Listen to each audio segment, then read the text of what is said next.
live mula sa GMA Network Center. Ito ang 24 Oras. Huling Biyernes na bago ang long Christmas weekend, kaya dagsana mga naghahabol na makauwi sa kani-kanilang mahal sa buhay.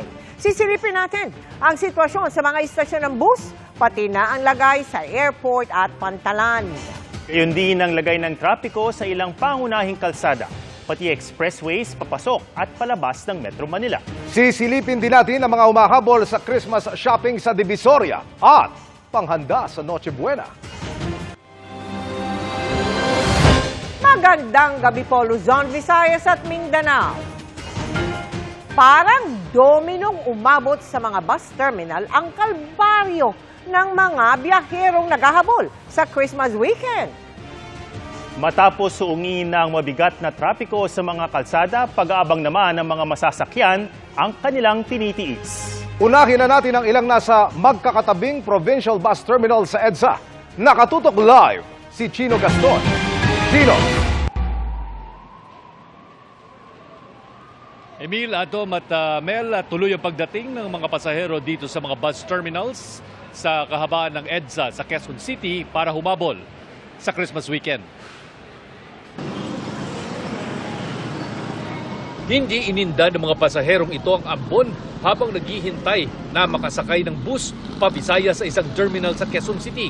Pero ang problema, inabot na sila ng ilang oras sa paghihintay. Gaano ka nakatagal maghintay? 3 hours na, sir. 3 hours na. Saan ang biyahe? Sa Katiklan? Hinihintay mo pa yung bus? Oo. Saan ang biyahe? Lilo. Sa mga bibiyaheng North Luzon naman, dagsa na rin sa terminal na ito sa lungsod ng Maynila. Si Melisha, hindi na raw makapaghintay na makauwi ng San Manuel, Isabela. Kaya kasama niya ang buong pamilya na di lang magdiriwang doon ng Pasko, dadalo rin sa binyag ng kanyang apo. Yung balay ko taga Isabela, kaya doon kami mamamasko.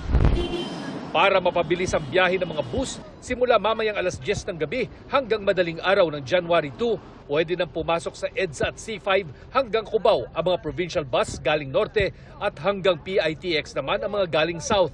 Pero bawal dumaan ng provincial buses sa bus carousel. Mas mabilis ang turnaround ng mga provincial bus if we will allow them to pass EDSA.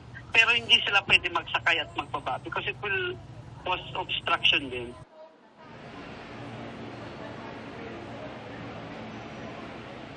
Emil, nakaantabay din sa mga bus terminals sa mga tauhan ng Philippine National Police, hindi lamang para magtaguyod ng seguridad at kaayusan, kundi para maghatid din ng tulong. Kaya sa mga kababayan nating babiyahe ngayong weekend, huwag po mag-atubiling lumapit sa kanila kung kayo po'y may pangangailangan.